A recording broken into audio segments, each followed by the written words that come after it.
Even though he cannot see us, he tends to think that sometimes we can't see him. So he loves to crouch or hide and pretend like he's being very sneaky, even though we can all see him. We like to humor him, and whenever he jumps up and pounces on us, we all act very surprised, like he was very good at hiding.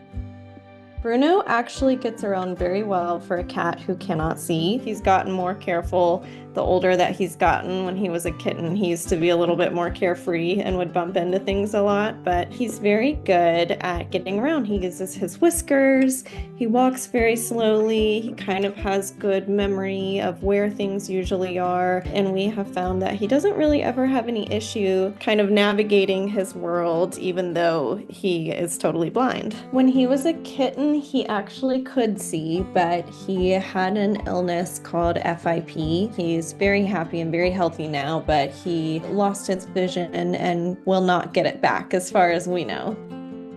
I adopted Bruno, I think it was in March of 2020. Bruno is the sweetest cat in the entire world. He has a little sister cat who is quite a menace, and he tolerates her very well. He loves to play with her, but she does drive him crazy, and he's still like the most patient cat that I've ever met.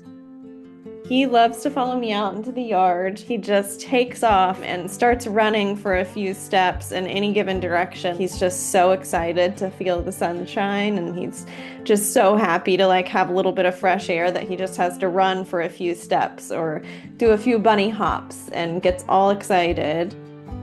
My old dog, who's since passed, they were best friends, and he used to wrestle with him and just snuggle with him. And now he kind of does that with our other cat. Bruno is an extremely cuddly cat. If me or my husband, if we can't cuddle with him, he'll go find the nearest animal to cuddle. He loves being held, and when you do hold him, he's got this very particular way that he wants to be held, where he's very close to your neck and can kind of nuzzle in. When I first got Bruno, he lived with me and my dog Ed. Ed died a couple of years ago, but he and Ed were absolute best friends when Ed died. It seemed like Bruno took it pretty hard. He searched the house for him, and that's the only time I've seen Bruno kind of moody, and he was just pretty distressed from not having Ed anymore. I love every minute of having Bruno, but when I brought him home, being able to kind of bring Ed out of his shell and be such a good friend to Ed is like something that I will love about Bruno forever, and I think that's why he's so special to me and why I cherish him so much. Every memory that I have of Bruno is special, but I really think back to the times that he and Ed were together as some of the highlights of my life.